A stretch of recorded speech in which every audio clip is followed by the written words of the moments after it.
Welcome to the Programming Alliance podcast. This week we have a special episode, a condensed version. It is a post-election analysis done by none other than the GSD Nation. So let's get to work.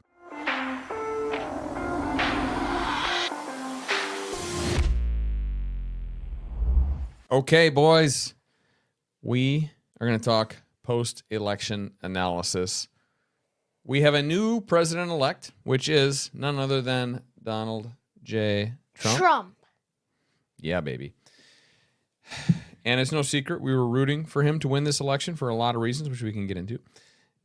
But without further delay, tell us a little bit about your takes on the election. Well, it was kind of a wipeout. Yeah? I mean, like, he basically took down all of the battleground states.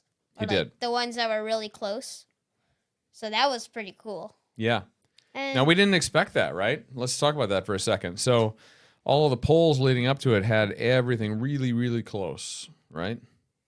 And in fact, there was a lot of pollsters saying Kamala Harris was going to win this election. We were cautiously optimistic just because I think historically maybe Republicans or conservatives don't participate in some of the polls the same way that the liberals do. yeah. But nonetheless, and everybody we talked to seemed like they were leaning that way, but we're cautiously optimistic, and it ended up being kind of a blowout, like the most substantial win that we've seen in a long time. It was won the electorate easily. Won all the battleground states, all of them, swept them, as you said, Will. Yeah. Won the Senate. In the House. And the House, maintained the House, and of course the presidency, and won the popular vote. It's basically a 5-in-1 deal. Yeah. I think that's how many that are right. 5? Yeah, 5-in-1 deal. So what does that tell you about the conservative movement or Trump's movement? It basically tells me that the movement the thing is, people probably thought that it was going to be bad, but when they came out and proved them wrong, I feel like it's a strong union that can really like basically heal this country. Yeah. And hold it accountable and together.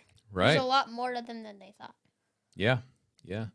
Maybe people saw a lot more in Trump's campaign this time around than they did last time. What are some key things that stuck out to you in his campaign or the people that he surrounded himself with that you thought maybe differentiated him from the Harris-Walz ticket? He had a lot of cool people. Like, Yeah. for example, he had Elon Musk. Yeah, baby. RFK. Elon Musk is cool. Yep. He also has a lot better merch. He has a lot better merch. Maybe, like, have you seen the Make America Great Again hats? Yeah. Like, have you ever seen any Harris supporter with any merch of theirs? No, because they're most likely their merch sucks. Yeah, nothing that I would buy. I saw White Dudes for Harris merch. I think I'll do a hard pass on that. Dudes for Harris. Yeah. He also was surrounded by RFK, Yeah. which had a plan to make America healthy again. Making America healthy again. That's right. And that seems to be like it should be a nonpartisan issue, meaning it shouldn't be a Democrat or Republican issue. But what RFK is pushing for is getting garbage out of our food, getting corruption out of our government systems that influence food and drugs and pharmaceuticals. And that all seems to be good stuff. So I'm pumped to have him in there. Yeah. Mm-hmm. And he knows this better than anybody. He's been working on it for decades. He's been he's a lawyer, and he worked on cases in this area for decades. Yeah, he's a really sharp guy. That's sick. Mm-hmm. Who else has he got in his corner? Callie Means. Is that her name? Callie. Yeah, Callie Means is working with RFK. We know Callie. Yeah. Should I bring in the poster? You can bring in the poster. Go grab it. Meanwhile, Well, he's saying that I'll mention some more. I think there's also J.D. Vance. J.D. Vance. The VP. He's pretty cool. He's awesome. We actually saw him speak. He's pretty good speaker. Yeah, we did. We got the chance to see him speak. He came to Arizona, and Charlie Kirk hosted him here in Mesa, and we got to go see that, right? Yeah. So let's see that. Let's see the We Avengers also here, have, Max. wait, can you guys see Oh, it? there it is. So look, Wait. we have Vivek Ramaswamy, Yep. Elon Musk, RFK, and then Donald Trump's in the middle. Yep. JD Vance right there, Yeah. and then I Tulsi forgot- Gabbard. That's Yeah, Tulsi. Tulsi Gabbard. Yeah. Yeah. Yeah. You know, Tulsi used to be a Democrat, and she switched over to the Republican Party because she was fed up with things. Yeah. Yeah. And she actually ran for Wait, president Max, show what's on the along bottom. with Kamala Harris and Joe Biden when Joe got the nomination. At the bottom, Team Yeah, Unity. Trump Vance. Team Unity. I love that. Yeah. So that's a pretty awesome team. Not everybody agrees, but boy, I do. those are some pretty talented people. I think that resonated with a lot of folks that maybe question or had some reluctance around Trump. Knowing that he had this team around him makes people feel pretty good that he's going to get some things done. What else did you notice either leading up to or following the election? Well, I noticed that most of the news channels were, they saw that they thought that Kamala Harris was gonna win the election. Yeah. And the thing is, she was like, and most people said she's up in polls, she's gonna win the election. Yeah. But turned out to be wrong, and it was total domination. What were some questions or, I don't know, concerns you had leading up to the election? Well, a concern that I was thinking was, we were watching TV, and then next thing you know, Kamala Harris is up by a couple points in the presidential election, blah, blah, Yeah. blah, blah. I'm like, oh no. If we lose this, it's not going to be good. Well, Okay. her policies, first off, she was copying some of Donald Trump's, No tax on tips, securing the border. So then, and next thing you know, our thing is that she had 3.5 years to do that. Right. What I was gonna say was that about concerns before the election that Trump might die. Yeah. He was shot at twice. Yes. Yeah. Oh, They tried to take yeah. him out. When I say they, I mean just somebody tried to take him out. We had a couple of people, which is pretty scary. And you could say that some of the rhetoric towards Trump led to that. By rhetoric, I mean, You were Hitler. yeah, you're Hitler, you're a threat to democracy, all of these things. Typical leftist name calling can really fire people up, especially people who are on the brink of mental sanity and make them do some funny things. So, Funny? yeah, that's pretty scary. We don't want to see anybody being shot at on either side of the aisle. Yeah. It needs to be solved in public forum or debate, right? Yeah. Yeah. Yeah. Can't just be where they shoot at the president and goes through. Yeah. If he didn't move his head, he would have been gone. I right know. now. You know, there's a lot of people think he staged it. You guys know that? Stage. They think that it was a made up thing. Like that somebody shot or grazed his ear just barely, or he scraped it or did something. It was all a made up thing so that he could get publicity. And then, you know, the guy behind him got shot and died, right? Yeah. Yeah. Yeah. It was all made up, apparently. What? Wow. Okay. Yeah. These are the same people that Two people are died in that. the same people that say that are telling us we shouldn't question election integrity and so forth. What are some of the policies that stood out to you in terms of what differentiated Donald Trump from Kamala Harris? Well, the thing is, the policies that Trump had before Kamala Harris had was securing the border and tax breaks. Yeah. And first of all, securing the border, big. It's big for us because we live in a border state. So then, next thing you know, we really need that. Also, for tax breaks, nowadays, it's been a lot of percent up on taxes. So then you're just losing money every single month for Yeah. your home property. I think what you're talking about, even though Trump had a tax policy that expires next year, that would be going away. Kamala would have not continued that, meaning our income taxes would have gone up. And then to your point, because of inflation, our home values have gone up and our property taxes have gone up. And then, of course, taxes on all goods have gone up because of inflation. So it's been kind of an economic challenge for everybody to afford this version of America. Speaking of inflation, there's the thing where he was with his team, right? They were going to basically limit government, like, take out the things that are unnecessary. Yeah. So that would cause a lot less government spending, and then that would cause a lot less debt, and then that would cause a lot less inflation. Right. That's a pretty smart observation, Will.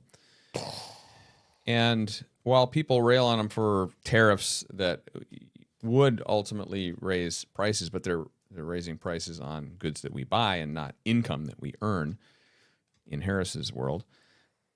To your point, the main driver of inflation is government spending and government money printing. As we know, we've covered inflation many times on our podcast. Many a time. And what people didn't really give him credit for was the intentional effort to cut government programs that are wasteful.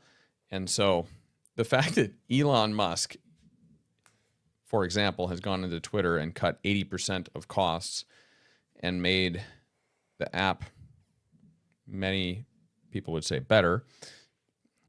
Having some efficiency group go in and look at some of these government agencies and clean them up, there's got to be trillions of dollars of waste. And if you can clean that up, well, then we can put more money in people's pockets, right?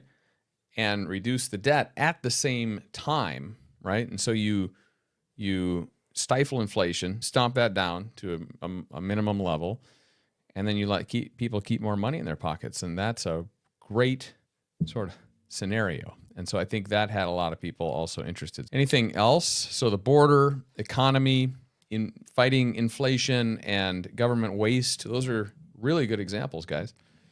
Can't really think of anything else. Yeah. With that. One that the Democrats and Kamala Harris were, I think, really betting on carrying their ticket was abortion. Yeah. We've covered abortion here, but that was really one of their top campaign items was protecting abortion or protecting women's bodily autonomy, reproductive rights, whatever they want to term it, but it's basically pro-abortion policies, right? Mm-hmm. And that turned out to not really be a big mover. In fact, we saw a number of legislative movements going on, and one happened here in Arizona, protecting abortion rights, and the one in Arizona passed. And so, essentially, this was the intention of the Supreme Court overturning Roe v. pushing it back to the states, letting local governments get the will of the people into how they want to rule on these things. And so that is a good example of where we can limit federal government and push more localized rules and legislation into the hands of the states. And as you guys know, federal government should be involved in military, defense, infrastructure, perhaps federal laws that are constitutional in nature. It's a different philosophy on the Harris-Biden side where they want the federal government to be more influential. And there are reasonable arguments for that in terms of consistency across the states, but there's also a wide diversity across the states. And so that's why it was set up to have the states having more sort of unique power to make those things happen. So anyway, those are some of the big differences. Post-election, what's been the reaction? Well, we can tell that some celebrities are not very happy about it. Yeah? Like Ariana Grande said she was going to leave the country. Oh, no. If Trump won. You think she'll leave the U.S.? I don't know. That would be kind of crazy. Yeah. If so, I think that's kind of an overreaction. There's a few celebrities that said they're going to leave. I don't know if they will, though, because, U.S. is a main part of their money stream. Yeah. They don't want to leave. Yeah, we had fully. Ariana Grande, She can just Tom go to Hanks, Mexico. Robert De Niro, to name a few, and many others that said they're going to leave the country. But, well, we'll see if that actually happens. I doubt it. She should maybe just go to Mexico and just start singing in Mexico. Yeah, I'll see how that goes. Yeah. She can send us a letter and let us know. Know There's her. also there's a lot of liberal pundits that have come on television. And what did they come out and say about people who voted for Trump? You remember? I don't know, but I'm guessing that they said that they are complete psychopaths and that they are stupid and that everything is terrible and that now our lives are ruined because of stuff Yeah. like that. Pretty much, yeah. They called us racists, homophobes, xenophobes, What even is that? A xenophobe. and terrible people, misogynists. Didn't vote for Kamala because she was a woman, obviously, right, guys? Bro. Yeah. Obviously has nothing to do with her being a woman. So a lot of people are coming out and doing the same thing that they did leading up to the election. You'd think that maybe they would learn that calling people racists, misogynists, homophobes, terrible people, Hitler, whatever it is, that they would learn that people don't like being condescended and called names. And if you're going to be a group that does that, then we're going to go with this other group that seems rational and reasonable. One of the things that has been interesting about this like resurgence of the Republican Party is that now it is the party of the working class. It used to be Democrats. And would you believe me if I told you that 70% of all the wealth in the country is with Democrat citizens? Wouldn't surprise me. Okay. Yeah. And as well as just things like common sense, like men not playing in women's sports, leaving our borders open. There's just common sense things that I'd say like the Donald Trump ticket stood for. I think for those reasons, a lot of people gravitated towards him, even though he is disliked on a personal level for a lot of reasons. A lot of those reasons valid. Mm-hmm. He's done some crappy things. He's said some crazy stuff, weird stuff. But ultimately, like, we got to judge people by their actions, their policies, and who they're surrounding themselves with, right? Mm-hmm. Yeah, I agree. Okay. Well, we have celebrated a little bit, right, guys? Yeah. But we haven't gloated too much. We haven't gone out and made fun of all these people who are crying and sad and all of this. I mean, we felt this. We felt upset when Biden won. We had a lot of questions about that, but we accepted it and moved on, and we try to live our best life within the Biden economy. And I would express the same advice to liberals now. Give it a chance. Let's let it work out, and maybe things will be great again. Okay. Yep. All right. Any final words on the election? I'm happy Trump won. Make America great again. Thanks for watching. Later. All right. Trump. If you enjoyed this content, please hit that subscribe button, like, share. Until next time.